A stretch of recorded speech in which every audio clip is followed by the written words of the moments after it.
Sarah Ève, la flexibilité pédagogique dans une classe spécialisée, est-ce que tu mènes tout ça toute seule ou tu travailles avec d'autres personnes?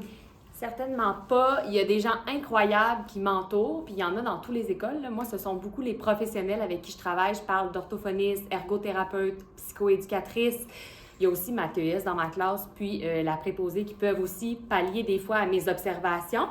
Mais les professionnels ont une expertise en art qui peut vraiment m'aider à développer mes connaissances sur des sujets qui sont vraiment spécifiques, plus approfondis, parce que des fois, ça m'arrive de rentrer dans leur bureau et de leur dire « OK, là, j'ai plein d'observations, je sais pas ce qu'elles veulent dire, peux-tu m'aider? » Ou tu sais pas exactement quelle intervention faire, puis est-ce qu'elles peuvent t'aider, ces personnes-là, pour choisir la bonne intervention? C'est quoi la prochaine étape? Ou même parfois, tu sais, moi, par exemple, le matin, j'ai des ateliers autonomes, puis je sais que pour tel élève, je veux travailler ça avec une intention fixe.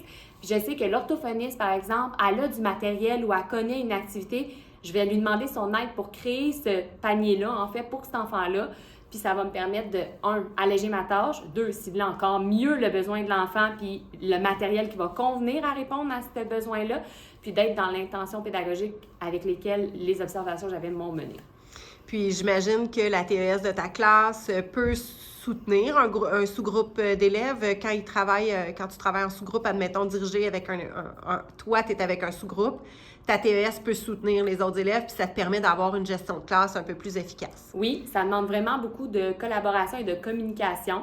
J'ai, avec le temps, appris à développer des outils là, qui me permettent de communiquer des fois mes intentions pédagogiques au travers différentes périodes dans ma classe. Puis souvent, elles sont affichées au travers de la classe. Donc, je sais que moi, je suis au préscolaire actuellement, mais on a des périodes de jeu libre. Bien, dans les périodes de jeu libre, mes élèves ont tous une intention pédagogique différente. Puis les intentions sont affichées sur le classeur pour que tous les intervenants puissent les voir puis intervenir au travers. Donc, si on résume, tu as besoin des professionnels pour bien cibler les besoins de tes élèves.